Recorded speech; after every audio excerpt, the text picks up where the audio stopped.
যার আদর্শে অনুপ্রাণিত হয়ে যার সৃষ্টি করা সংগঠনের একজন কর্মী হিসেবে পরিচয় দিতে পেরে আমরা গর্ব অনুভব করি। সেই মহান নেতা, বহুদলীয় গণতন্ত্রের প্রবক্তা শহীদ রাষ্ট্রপতি জিয়া রহমানকে শ্রদ্ধার সাথে স্মরণ করছে। শহীদ রাষ্ট্রপতি জিয়া রহমানের রাজনীতি কি ছিল, দর্শন কি ছিল, উনি ব্যক্তি জীবনে কেমন ছিলেন, এটা বাংলাদেশের প্রত্যেকটি মানুষের হৃদয়ে যেমন ধারণ করেন এবং জানেন এবং বোঝেন। এই শহীদ রাষ্ট্রপতি জিয়া রহমানের এই স্বাধীনতায় ঘোষণা দিয়ে যুদ্ধে ঝাঁপিয়ে পড়ার যে বীর গাথা ওনার জীবনে রচিত হয়েছে, বাংলাদেশের মানুষ তারই ফলশ্রুতিতে এই 7ই নভেম্বর যখন বাংলাদেশ আবার নেতৃত্ব শূন্য হয়েছে, তখনই সিপাহী জনতার বিপ্লবের মাধ্যমে শহীদ রাষ্ট্রপতি জিয়া রহমানকে রাষ্ট্রীয় ক্ষমতায় অধিষ্ঠিত করা হয়েছে। উনি রাষ্ট্রীয় ক্ষমতায় অধিষ্ঠিত হওয়ার পর উনি বাংলাদেশের রাজনীতির ইতিহাসে সততার সর্বোৎকৃষ্ট উদাহরণ হিসেবে উনি ওনার কর্মজীবন অতিবাহিত করেছেন, যা বাংলাদেশের প্রত্যেকটি রাজনীতিবিদদের জন্য অনুকরণীয় দৃষ্টান্ত হয়ে রয়েছে। আজকে ওনার এই যোগ্য উত্তরসূরি আমাদের ভারপ্রাপ্ত চেয়ারম্যান জনাব তারেক রহমান ঠিক একইভাবে বাংলাদেশের রাজনীতিকে নতুন দিগন্তের সূচনা তৈরি করেছেন।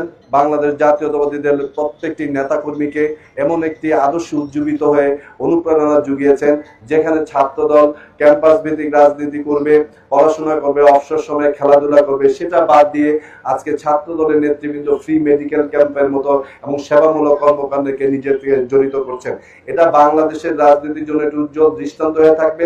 এটাই জাতীয়তাবাদী দলের রাজনীতি, মানুষের জন্য নিঃস্বার্থভাবে যে কাজ করার অনুপ্রেরণা তারেক রহমান প্রত্যেকটি ছাত্র এবং যুব সমাজের মাধ্যমে জাগিয়ে তুলেছেন। সেটা আমাদের বাংলাদেশের যে আগামীর বাংলাদেশ, যে উদার গণতান্ত্রিক রাষ্ট্র হিসেবে আমরা বাংলাদেশকে দেখতে চাই, যেখানে প্রত্যেকের অধিকার সমন্বিত থাকবে, মানুষের মৌলিক অধিকারগুলি সুনিশ্চিত থাকবে, মানুষ ধর্ম বর্ণ নির্বিশেষে রাজনৈতিক মতপার্থক্য থাকা সত্ত্বেও সবাই সবার মাঝে একটা কাঁধে কাঁধ মিলিয়ে ভ্রাতৃত্বের বন্ধনে এই সমাজ পরিচালিত হবে, একটি রাষ্ট্র বিনির্মাণ হবে। সেটাই তারেক রহমানের উদ্দেশ্য এবং চাওয়া। সেটাকেই ত্বরান্বিত করার জন্য, সেটাকে বাস্তবে রূপদান করার জন্য জাতীয়তাবাদী দলের প্রত্যেকটি নেতাকর্মী কাজ করছেন, যেটার উজ্জ্বল দৃষ্টান্ত আজকের এই ফতুল্লা থানা ছাত্রদল। তা আমরা ব্যক্তিগত তরফ থেকে এবং নারায়ণগঞ্জ জেলা বিএনপির পক্ষ থেকে আমি আমার এই ফতুল্লা থানার প্রাণপ্রিয় ছাত্র সংগঠনের নেতৃবৃন্দকে আন্তরিক ধন্যবাদ ও মোবারকবাদ জানাই, যাতে তারা এই ধরনের কাজগুলি আরো বেশি করে করবে, আরো বেশি করে মানুষের হৃদয়ে স্থান করে নেওয়ার জন্য যে কর্মসূচিগুলি সেগুলি গ্রহণ করবে। প্রিয় সহকর্মীবৃন্দ, আপনারা সবাই জানেন যে বাংলাদেশের এই দীর্ঘ ফেসিবাদ আন্দোলনে আপনাদের যে ভূমিকা, বিশেষ করে ফতুল্লা অঞ্চলের প্রত্যেকটি নেতাকর্মীর যে সাহসীপূর্ণ যে বিচরণ ছিল রাজনীতিতে, সে যে লক্ষ্যকে সামনে রেখে আমরা আন্দোলন সংগ্রামে নিজেদেরকে উৎসর্গ করেছি, সেই কাঙ্ক্ষিত ফল, সেই কাঙ্ক্ষিত মানুষের অধিকার, ভোটের অধিকার, গণতান্ত্রিক অধিকার এখনো আমরা পরিপূর্ণ লক্ষ্যে পৌঁছতে পারি নাই। এখনো যথেষ্ট পরিমাণে ষড়যন্ত্র অব্যাহত রয়েছে। ফেসিস্ট যারা ছিল তারা তো রয়েছে, আবার আমাদের রাজনৈতিক যারা একসময় সহযোদ্ধা সহকর্মী হিসাবে পাশাপাশি রাজযোগ্যতার আন্দোলন সংগ্রাম করেছে, তারা অনেকে এই ষড়যন্ত্রের সাথে পা বাড়িয়েছে। অথবা আমাদেরকে সতর্ক থাকতে হবে এই কারণে যে বাংলাদেশের অধিকাংশ মানুষের আস্থা রয়েছে জাতীয়তাবাদী দলের উপর, বিএনপির উপর।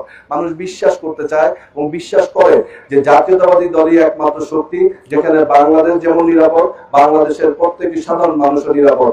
কারণ আমাদের এই নিরাপদ বিধান করার জন্যই এবং বাংলাদেশের মানুষকে যে আগামী সুখী সমৃদ্ধ বাংলাদেশ উপহার দেওয়ার জন্যই আমাদের নেতা জনাব তারেক রহমান আপনাদের সবার সামনে 31 দফা উপস্থাপন করেছেন।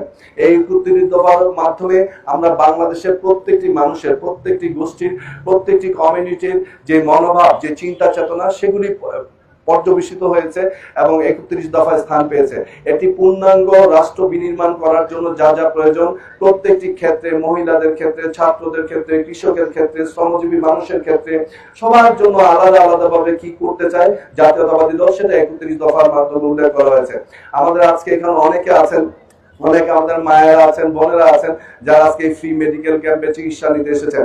এটা আমাদের জন্য অনেক দুঃখজনক ব্যাপার হলো সত্যি, যে বাংলাদেশের মায়েদের জন্য যে পরিমাণ স্বাস্থ্য সেবা নিশ্চিত করা উচিত ছিল, দীর্ঘ 53 বছরের আমরা বাংলাদেশে সেই কাঙ্ক্ষিত সেবাটা আমরা আমাদের মায়েদের জন্য তৈরি করে দিতে পারি নাই। এটা আমাদের চরম ব্যর্থতা, জাতি হিসেবে আমরা এখানে অনেক ব্যর্থতার পরিচয় দিয়েছি।